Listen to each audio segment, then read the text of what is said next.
They got a lot of experience in doing it in natural disasters. This is really an unnatural disaster. Sheriff's deputies are here to help, whether it's to catch a criminal or comfort an accident victim. But what if they weren't there anymore? What if the National Guard had to do the job? Young men and women not trained for police work. Well, it could happen within a matter of weeks when the Sheriff's Department's money runs out. This is CBS 42 News at 10.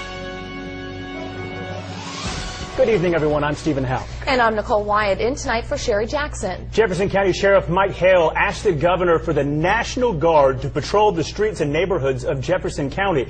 This after Sheriff Hale and his department suffer a major blow in court this morning. CBS 42's Anna Donaldson joins us now live from our newsroom with more. Anna? That's right, Stephen. Sheriff Mike Hill lost a big one in court today. A judge ruling that the county can cut the sheriff's budget by $4 million.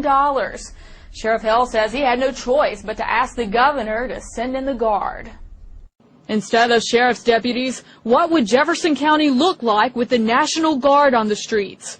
With 40% of his department wiped out in court this morning, Sheriff Mike Hill says he would have to cut 300 deputies and would leave a major hole in his staff and would compromise public safety.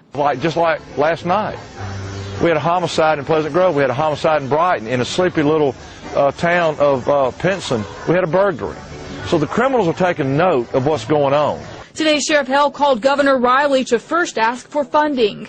But if he could not, I was asking him to call out the National Guard. Hill says if the Guard was called to Jefferson County, he would be able to keep on a few sheriff's deputies to be their guides, with $1.5 million he seized from criminals. So what does Sheriff Hill visualize for the National Guard in the county? I would be certainly more than willing to swear them in as deputy sheriffs so we can carry out the office like transporting prisoners, like helping in investigations. Would they carry guns? Yes, they need to be armed in Jefferson County. Would they wear their uniforms? I'm pretty comfortable with them being in their military uniform. It's just the way it is. It is the National Guard. Sheriff Hill says in this time of crisis, safety must be preserved. Look, it's going to be odd to see National Guardsmen doing that, but there is no other choice.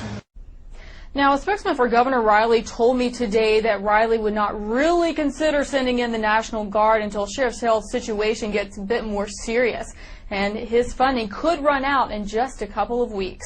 Reporting live in the newsroom, Anna Donaldson, CBS 42 News.